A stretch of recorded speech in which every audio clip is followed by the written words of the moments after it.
Bonjour à toutes et tous, bienvenue dans les coulisses du Grand Lyon. Mon invité du jour, Gilles Gascon, bonjour. Bonjour. Vous êtes le maire LR de Saint-Priest. Alors dans l'actualité, il y a le report annoncé par Bruno Bernard de l'extension de la zone ZFE et donc de l'interdiction des diesels au centre de l'agglomération. C'était une demande, c'est une mesure que vous demandiez. Est-ce que du coup, on imagine que vous êtes assez satisfait? Est-ce que vous allez pouvoir l'intégrer, la ville de Saint-Priest, désormais? Oui, alors satisfait, oui, bien sûr, puisque ça fait un peu plus de 2 ans que nous réclamions cette possibilité de pouvoir décaler, enfin de respecter, pour le dire très exactement comme ça, de respecter le calendrier qui avait été donné par l'État. Une mauvaise préparation, les gens pas au courant, le monde de l'économie pas au courant non plus, et donc satisfait donc pour les citoyens, satisfait pour le monde de l'économie, comme je le disais. Mais est-ce que ça veut dire que c'est une mesure qui doit maintenant entrer en œuvre? Est-ce que vous êtes pour qu'elle se fasse dans ce nouveau calendrier? Et est-ce que vous êtes pour que votre commune l'intègre? Oui, mais tout à fait, on a toujours été pour la ZFE, mais en respectant ce calendrier et avec une information qui soit en lien avec cet événement qui est quand même extrêmement important, qui est la ZFE, puisque derrière, elle est automatiquement accompagnée d'un changement de véhicule pour ceux qui ne sont pas encore équipés.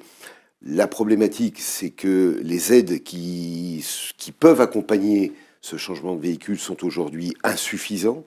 Et ce n'est pas tout le monde qui a la possibilité de changer de véhicule aujourd'hui. Donc, comme l'a précisé Bruno Bernard, une rediscussion va démarrer commune par commune de manière à revoir les périmètres sur tous les territoires et pouvoir l'intégrer au mieux dans le futur. On a l'impression que vous espérez des relations plus apaisées avec Bruno Bernard? L'épisode de Plus la Fronde est terminé? apaisé, oui, oui, oui, parce que on a un sujet de discorde qui est la mobilité dans son ensemble. Nous réclamons déjà des transports en commun qui fonctionnent, parce que je vais pas revenir sur les différentes pannes consécutives sur les différentes lignes de métro, et ne pas oublier qu'à l'Est À lyonnais, Saint-Priest, vous n'êtes pas trop concerné par ces pannes-là. non, mais on a des sans-prios qui vont travailler, qui se lèvent le matin, tôt, qui rentrent tard, et qui empruntent, qui utilisent en tant qu'usagers ces lignes de transport. Donc ils sont forcément impactés, ils m'en parlent. Et comme je voulais vous le dire, nous avons un bassin d'emploi qui est extrêmement important. On est le deuxième après Lyon. Nous avons besoin de créer des lignes de transport qui soient en lien avec le monde de l'économie, en l'occurrence. C'est le projet d'une ligne de tramway qui irait de Vénissieux jusqu'à Villeurbanne, Carré-de-Soie, en passant par Saint-Priest, la ligne A8. Tout Elle à doit être fait. lancée d'ici la fin du mandat? Alors, il était prévu que nous ayons les premiers plans et les premières intentions avant la fin du mandat. À aujourd'hui, on n'a pas de nouvelles. Donc, j'espère que la métropole va reprendre ce dossier à bras-le-corps de manière à ce qu'on puisse travailler ensemble et qu'on ait des propositions sur le tracé lui-même qui permettra de faire le lien entre les zones économiques et artisanales de l'Est lyonnais, qui permettra également d'accompagner cette ZFE, puisque les gens, à ce moment-là, seront moins enclins à prendre leur véhicule. Forcément, le tramway arriverait après l'extension de la ZFE. Certainement. Dans les bonnes nouvelles, peut-être, c'est l'annonce par le gouvernement d'un plan de 100 milliards d'euros pour le train, et notamment pour les RER. Donc on imagine que le RER à la lyonnaise, donc, que vous défendez depuis des années, pourrait être soutenu. Ça, c'est une satisfaction? Cette annonce est importante. Maintenant, reste à savoir sur ces 100 milliards, qu'est-ce qui va être donné sur le RER à la lyonnaise. Nous sommes en discussion actuellement avec SNCF Réseau sur l'agrandissement, l'élargissement des voies existantes, qui en plus, je le rappelle, est un réseau vieillissant et compliqué. Le cadencement supplémentaire que nous devrions avoir permettrait de pouvoir aussi soulager le Citral. Ceci étant dit, il y a la problématique du Céphale Sud, parce qu'il ne peut pas y avoir d'élargissement de voies sans qu'on puisse imaginer un Céphale Sud pour le transport de marchandises. Il n'est pas question d'élargir les voies et de voir arriver des kilomètres de trains de Contournement marchandises traverser nos ferroviaire de communes. l'agglomération lyonnaise par le sud? pour Oui. désengorger effectivement Oui, les rails. il y a le céphale nord et le céphale sud, et là, pour le coup, on a vraiment besoin d'accompagner ces travaux d'élargissement avec un vrai transport ferré. Sur les mobilités, toujours, vous avez entendu critique avec les voies lyonnaises, donc ces pistes cyclables. Pour vous, ce n'est pas une solution de mobilité au quotidien? Non, on n'est pas. Il y a une espèce de dogme écologique qui ressort de ces décisions. Investir autant d'argent, on est, je crois, de mémoire à un peu plus de 300 millions d'euros sur les voies lyonnaises, alors qu'on a un métro. J'ai réclamé une commission d'enquête indépendante sur les différentes pannes consécutives. Qu'on fasse du vélo, moi j'ai pas de problème avec ça.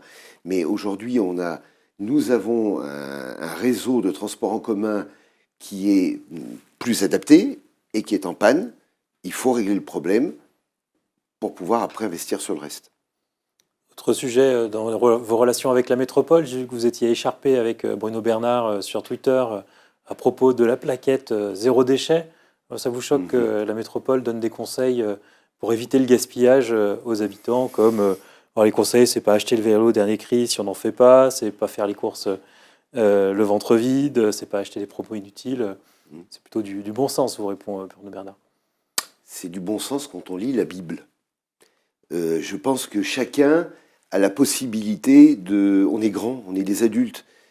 Si j'ai envie d'acheter 3 paquets de pâtes parce que j'ai besoin de 3 paquets de pâtes, j'ai pas besoin du président de la métropole pour dire ce que j'ai à faire, ce que j'ai à manger et combien je dois acheter. Du pragmatisme, du bon sens. Les adultes ne sont pas des enfants et à partir de là, on n'a pas besoin de ce genre de conseils. Après, le dogmatisme politique des Verts avec une pensée unique et le wokisme, ça reste un autre sujet.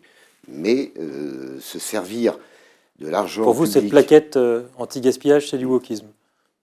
Oui, parce qu'on a peut-être d'autres façons de l'exprimer. On n'est pas en train d'éduquer les gens.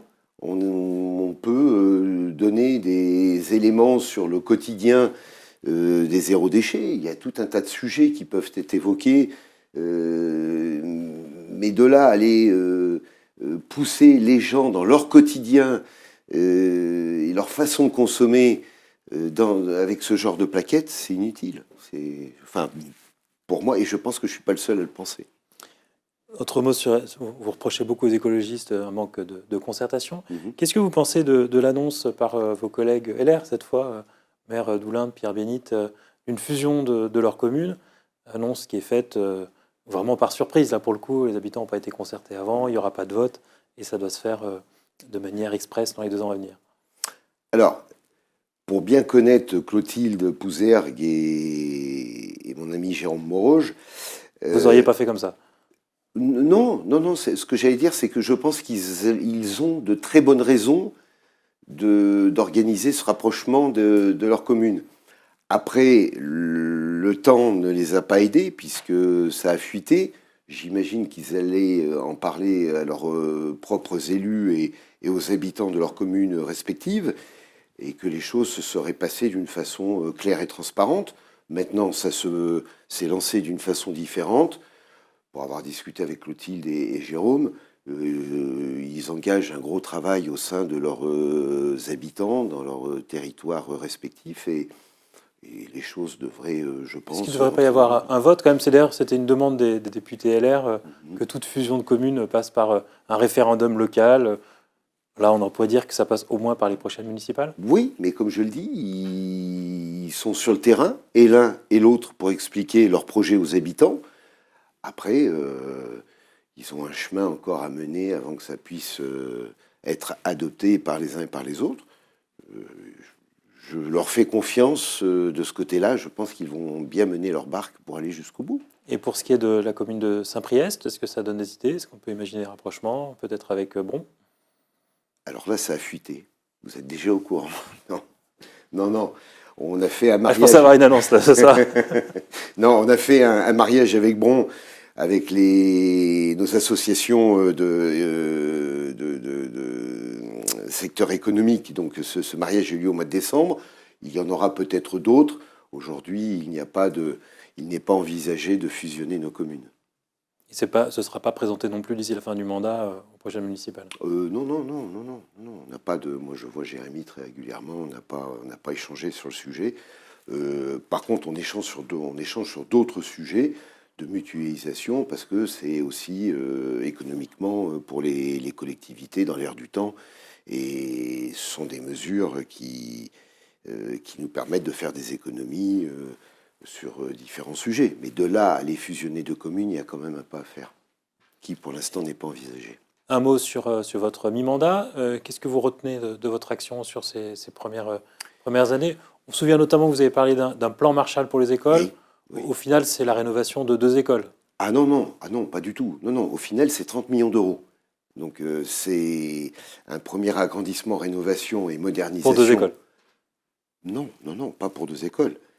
On a fini le groupe scolaire Berlier, on a attaqué le groupe scolaire Jean Jaurès, on est en travaux également dans le groupe scolaire Signoret, et nous démarrons dans les prochaines semaines un gros travail, des travaux sur le groupe scolaire Revaison. Non, on est à 4 écoles et on est déjà, oui, à peu près 30 millions d'euros, et l'histoire n'est pas terminée. Et qu'est-ce que vous retenez d'autre de votre début de mandat? Eh bien, écoutez, ce que tout le monde a pu retenir, cette crise Covid qui nous a tous impactés, où nous avons eu à subir des situations très compliquées avec le début de mandat, avec nos élus, où il a fallu mettre en place tout un tas de choses, l'histoire des masques, du gel hydroalcoolique, des gestes barrières, ce qui nous a freiné également sur les projets que nous avions lancés. On a un très gros projet sur le théâtre, et on a perdu 1 an et demi. Voilà, bon, dont acte. La santé est une priorité, donc il a fallu s'adapter. Chose que nous avons, je pense, bien fait, puisque les maires ont été au premier plan sur cette crise sanitaire. On a fait de très belles découvertes également, puisqu'on a pu faire appel à des associations, on a pu faire appel à des agents de la collectivité qui ont donné de leur temps, sans compter. Et ça fait partie des bonnes nouvelles. Après, début de mandat, non, il se déroule comme il était à peu près prévu, hormis la crise sanitaire et la guerre en Ukraine, qui aussi nous oblige à réfléchir à 2 fois avant de lancer des gros projets. Et politiquement, ça n'a pas été trop difficile de rebondir après votre échec des législatives? Je me souviens que vous avez fini 4e. Oui, non, ça n'a pas été difficile. Moi, je suis très attaché à ma commune et à mon territoire dans son ensemble. Je garde encore énormément de liens avec tous mes collègues de l'Est lyonnais et également de la CCEL. On se voit assez régulièrement, on continue à travailler ensemble. L'histoire n'est pas terminée. Vous représenterez la prochaine belle fois. Expérience. Vous représenterez la prochaine fois. Oui, je pense. Gilles Gascon, je vous remercie. Et puis moi, je vous dis à demain pour une nouvelle émission des coulisses du Grand Lyon.